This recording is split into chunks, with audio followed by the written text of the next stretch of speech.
aya magambo muyumve neza nyaboneka, ntago byoroshye. Narabivuze kuwa ejo bundi abantu muntera amabuye, abantu baravuga ngo ndimo ndibasira, ngo ndimo ndagenda gute, ariko narabanje mbereka ngo uyu muntu uje witare wa 14 Leo wa 13 yakoze ibiki ku buryo yumva yakifuje kuba nawe bitiranwa ku mazina. Turabibona, tumaze kubibona, none hadaciyeho n'umunsi umwe ahise ashyira hanze icyo agambira cyangwa se icyo ashyize imbere. Banavuze ngo kugira ngo ibintu bigende neza, ku munsi w'icyumweru abantu bakwiriye kuruhuka, inganda zigahagarara, imodoka zigahagarara, ibicuruzwa byose, gahunda z'ubucuruzi zose zigahagarara, ku buryo imiryango iba yunze ubumwe, irimo iganira, abantu bagiye gusenga, inganda imyotsi yahagaze, nibura uwo munsi ngo isi ikagira agahenge gakeya cyane.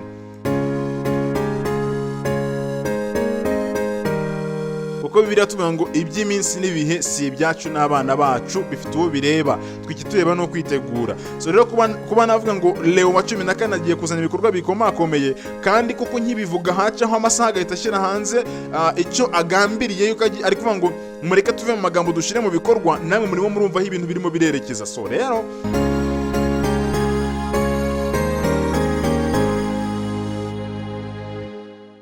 ndagusuhuje kandi ngo haye ikaze inshuti muvandimwe duhuriye ahangaha, Imana iguha umugisha. Nongeye kugaruka kuwa nyuma nakoze ikigisho cyangwa se nakoze ikiganiro cyavugaga kuri papa mushyashya watowe, mvuga ku byerekeranye n'ibyo agiye gukora ndetse n'ibintu bigiye bitandukanye. Abantu benshi mbona ntago mubyakiriye neza, ariko ko tabyakira neza ntago byari bivuze ko bitari ukuri, ahubwo abo nyine batabyumvise neza, nuko nyine nta kundi, ukuri kugomba kuvugwa. Nabonye hariho n'abantu bambwiye nabi, ariko narababariye, w'umutima azakomanga kumva ko ashobora kuba yaza kwatura, just feel free, narababariye, ntacyo bitwaye, kubera ko ndabizi ukuri kuraryana, kandi buryo kuri y'umuntu ni ngombwa kugira ngo yinyeganyeze. That's okay. Uyu munsi rero wa mupapa twavugaga n'ubundi mushyashya Leo wa 14 Robert agarukanye ingamba nshya, ariko ntago nazita ngo ni ingamba nshya, ahubwo agiye gushyira mu bikorwa. Atangiye n'amagambo ateye ubwoba ku bantu bumva ubuhanuzi, ku bantu bakunda gukurikirana ibigenda biba ku isi hirya no hino. Ni amagambo nabonye numva kuri jewe ankozeho, ariko ntago sukuvuga ngo byanteye ubwoba, kuko n'ubundi ndabizi neza ko bigomba kubaho byanze bikunze, ahubwo ikibazo bibaho cyangwa se bizabaho giye mpagaze gute, nicyo kibazo.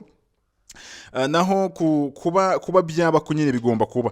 Uyu mugabo rero yagarutse ku kintu bita climate change, global warming, cyangwa se ihindagurika ry'ikirere. Ku bantu twatangiranye ibyigisho byacu kuri iyi channel, murabizi ko twatangiye dusuzuma turebera hamwe ibyerekeye n'ihindagurika ry'ikirere nuko ibintu byagiye bikurikirana.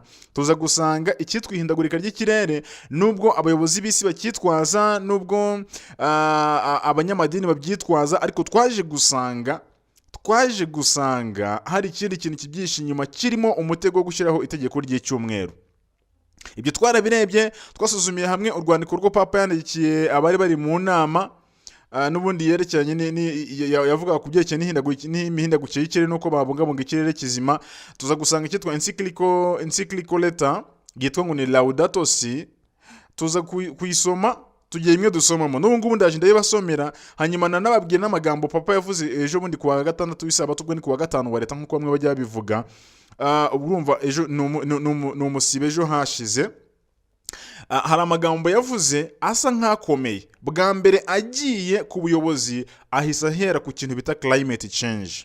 Agiye ku buyobozi, kandi climate change twawubonye nk'umuvumba wo gushyira itegeko ry'icyumweru mu buryo rwihishwa, ndetse twanabiboneyemo n'uburyo ibihugu bimwe na bimwe byishyuwe kugira ngo bishyire mu bikorwa ibungabunga ry'ikirere. Ariko twaje gusanga atari, kuko twaricaye turibaza ngo mbese niba ihindagurika ry'ikirere rishobora kugira uruhare kuri twebwe twese, nta muntu n'umwe uvuyemo kuri isi y'abazima, ni ukubera iki ibihugu bikomakomeye bishobora kwishyura ibihugu byo muri Afurika ndetse n'ibindi bihugu bitishoboye kugira ngo bishyire mu bikorwa gahunda yo kubungabunga ikirere? Niba ari ugutera amashyamba, niba ari kubungabunga amashyamba bwite ariho, bikaba ari twebwe bishobora kugira umumaro, kubera iki bashobora kutwishyura kugira ngo dukore ibyo bintu? Twararebye dusanga, ngira ngo murabizi, mu bihugu by'amajyaruguru ya Afurika bimwe byaravuze ngo mwanze kutwishyura, natwe ntabwo tuzashyira mu bikorwa ibyo ngibyo, ariko bikubitaniraho nanone na wa mwana wigeze kuzenguruka isi mu buryo butunguranye, avuga ngo abayobozi nibahaguruka. Ngira ngo twarabibonye, arimo anabwira n'abayobozi ba UN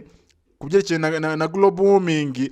Umwana tutazi ahantu yari aturutse, ariko araza ayogoza isi, reka buri bwo buryo mbivuga.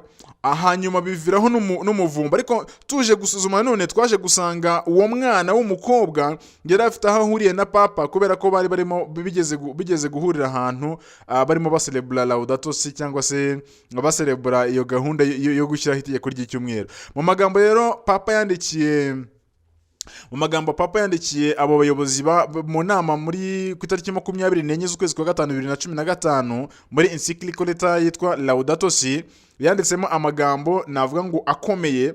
Reka nyabasomere, muri hangangiye kuyasoma mu cyongereza, ndagerageza gushyiramo namwe mu kinyarwanda kugira ngo bize kuza kumvikana neza, twumve koko yuko iyo bavuze climate change cyangwa se ihindagurika ry'ikirere, niba twumva twumva ko ari umuvumbo wo gushyira itegeko ry'icyumweru. Ndagira ngo mwumve abantu mugerageza kumva ururimi rw'icyongereza, abatarwumva mu Gifaransa cyangwa se n'urundi rurimi ndagerageza kubishyira mu kinyarwanda, ariko ntabwo ari byose kuko ni byinshi.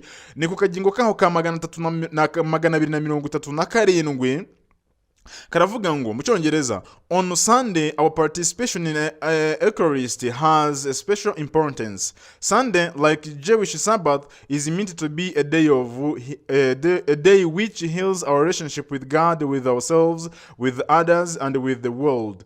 Sunday is the day of the resurrection, the first day of the new creation, whose first fruits are the Lord's rise in humanity, the pledge of the final transfiguration of all created reality. It is also proclaims man's eternal rest in God. In this way, Christian spirituality incorporates the values of relaxation and festivity. We tend to demean a contemplative rest as something unproductive and unnecessary, but this is to do away with the very thing which is most important about work. It means we are called to include in our work a dimension of perspective and gratuity, which is quite different from mere inactivity. Rather, it is another way of working with the forms, part of our very essence.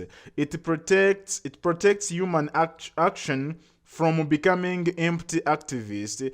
It also prevents that unfettered greed and the sense of isolation which makes us seek personal gain to detriment of all else.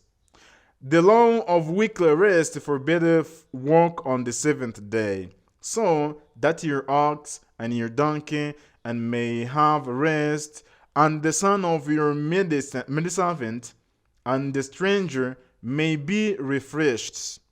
Rest opens our eyes to the large picture and gives us a renewed sensitivity to the rights of others.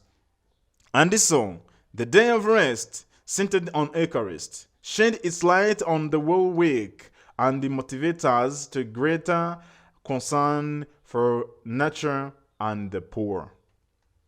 Kwa mwumva icyongereza ngerageje kubisoma, abashaka kubyisomera muze kuza kunyandikira kuri WhatsApp 0788700857 mbahezi iyi encyclical Laudato Si muyisomere cyane kuri akagingo ka 237. Mu kinyarwanda ducishirije ndaza kuvugamo bikeya abango on Sunday ku cyumweru our participation in Eucharist has a special importance. Umuhango wacu wa Eucharistia ufite umumaro w'ingenzi. Sunday, like Jewish Sabbath, icyumweru nk'isabato y'abayuda is meant to be a day which heals our relationship with God.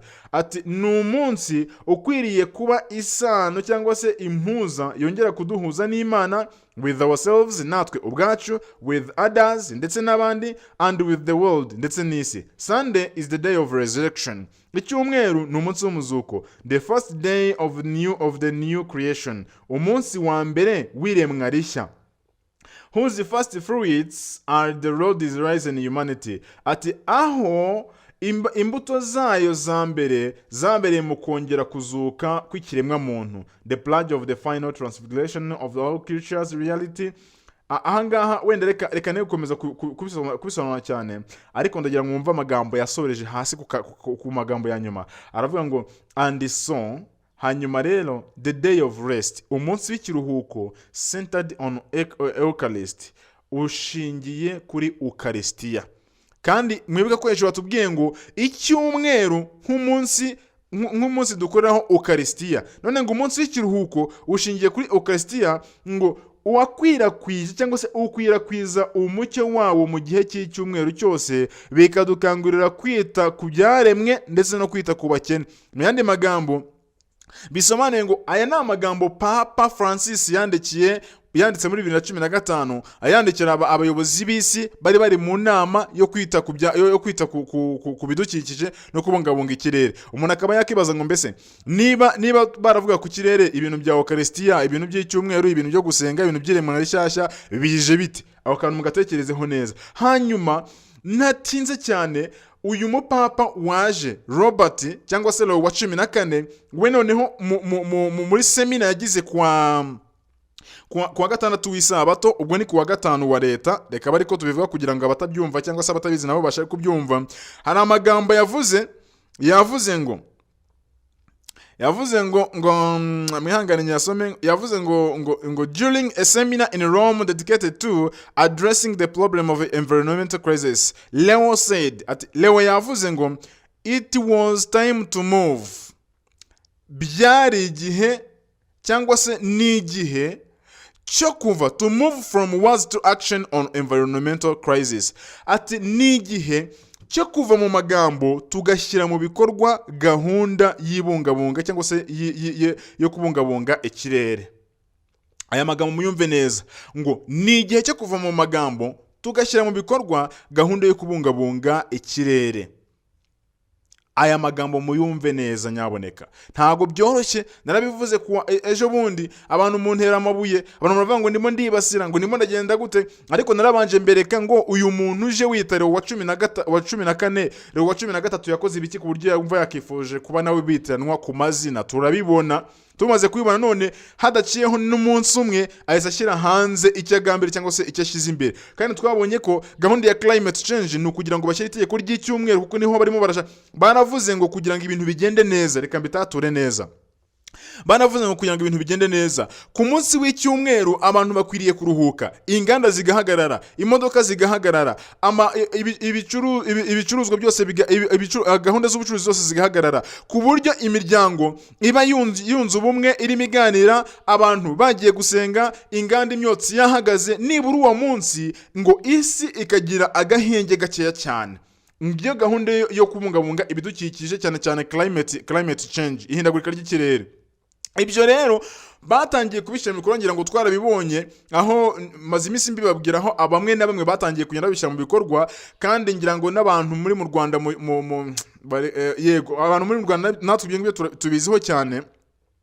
Ariko reka mbabwire uko byagenda kose, bamwe bakanga kubyumva, abandi batabyumva, uko byenda kose bigomba kubaho. Ntago tuzi ngo bizazira kurinde. Hariho n'abantu nabonye barimo baravuga ngo twagiye tuvuga byinshi kuba papa, ngo twagiye dushyira igihe, giye mu byigisho byawe ntago yanshyiraho igihe ngo kanaka ngazakora ibi ngibi. Ndavuga ngo icyo twiteze no umuntu ashobora gukora ibikorwa bikomakomeye. I never predict a time. Ntago njya nshyiraho igihe, kuko Bibiliya tuvuga ngo iby'iminsi n'ibihe si ibyacu n'abana bacu, bifite uwo bireba, twikitureba no kwitegura. So rero kuba navuga ngo Leo wa 14 agiye kuzana ibikorwa bikomakomeye, kandi koko nkibivuga hacaho amasaha agahita ashyira hanze icyo agambiriye, yuko ari kuvuga ngo mureke tuve mu magambo dushire mu bikorwa, namwe murimo murumva aho ibintu birimo birerekeza. So rero ntago ntekereza yuko turimo turajya kure y'umurongo, nta n'umuntu ndimo ndibasira, ahubwo ibikorwa byabo ndi kuvuga birivugira kurenza gihe ibyo ndimo ndavuga. Inshuti yanjye rero, niba nkurikiye, wikinangira umutima, wikomeza kwihagararaho. Urumva niba umupapa ugiyeho bundi bushyashya batangiye kuvuga ngo mureke gahunda ya climate change tuyikure mu magambo tuyishyire mu bikorwa. Kandi twabonye ko climate change ni igicucucu cyo gushyira itegeko ry'icyumweru kugira ngo abantu bajye baruhuka, ngo isi nayo ngigire umunsi umwe wo kuruhuka. Ikindi ngo kubera ko ubukungu ku isi burimo buramanuka, ngo abantu bajye bakora iminsi. Urumva twarukaga iminsi 3, kuwa gatanu ku bayisilamu, ku isabato ku badivantiste, ndetse no ku cyumweru ku bandi ba protestant. urumva rero barimo baravuga bati kubera ko isi ubushobozi bwamaze kumanuka, ubukungu bwaramanutse bitewe n'ibibazo isi irimo irajyamo, none nimureke dukore iki kintu, dushyireho umunsi umwe wo kuruhuka, indi minsi ibi yo gukora dukavaringe cya cyuho cy'ubukene isi iri kugwamo, ariko tugira umunsi umwe wo kuruhukaho. Kandi umunsi umwe wo kuruhukaho nituramuka tubikoze gutyo bizafasha ko nibura isi izabona umunsi umwe utazamukaho ibyotsi mu nganda, utazamukaho ibyotsi mu mamodoka, mu mamoto n'ahandi hantu nk'aho ngaho, bityo tubona agahenge, tureka akayungirizo k'izuba kakongera gusubirana cyangwa se katakomeza kwangirika cyane. Ngaho birimo birerekeza. Niba nkurikiye rero nahaweho gufata umwanzuro, nababwiye ngo ibintu bigenda bisohora gahoro, but we never understand, ntabwo tuba tubisobanukirwa.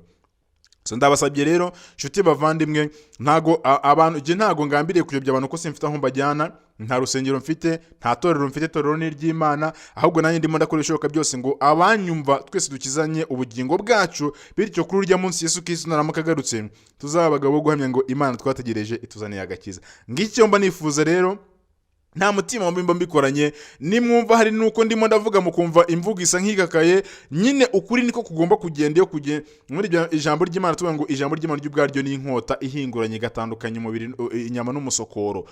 Rero ni gutyo bimeze, kandi nyine inkota irakeba. Imana ibaha umugisha. Rero twari turimo tureba ku bya papa mushya n'inkubiri yatangiye kuzana, icyo ni kimwe n'ibindi bizajya biza nzajya mbibahera ku gihe, ariko nagira ikintu mu gitekerezeho mwumve ngo ntago byoroshye. Narababwiye ngo imirabyo yazaga inkuba zigiye gutangira gukubita.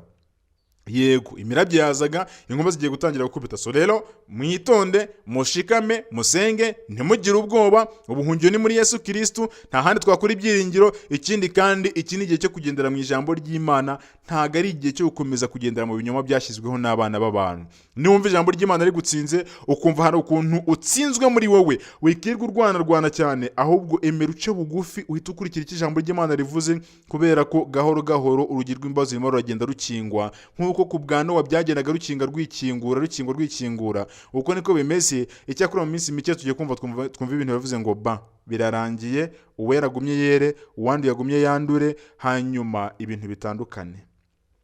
Nahawe nahanjye ho kugira ngo Uwiteka aturebe neza kandi adukomeze. Reka dusenge. Data mwiza, urera kandi urakiranuka, icyubahiro n'ikibi cyawe, tugushimiye ijambo ryawe, wemeye ko twumva, tubonye ko ibihe biri kugenda bisohora kenshi ndetse byihuta. Turakwinginze ngo uduhe kwitegura kwa nyako, uturinde gukomeza kuba mu birangaza by'isi, ahubwo uduhe guhanga amaso mu ijuru, kuko ariho gutabarwa kwacu kuri. Muhumugisha ndetse n'umuvandimwe cyangwa mushiki wacu ukurikiye nawe muhumugisha, twese uduhe kugendera mu ijambo ryawe, mu izina rya Yesu Kristo turakoze, amen.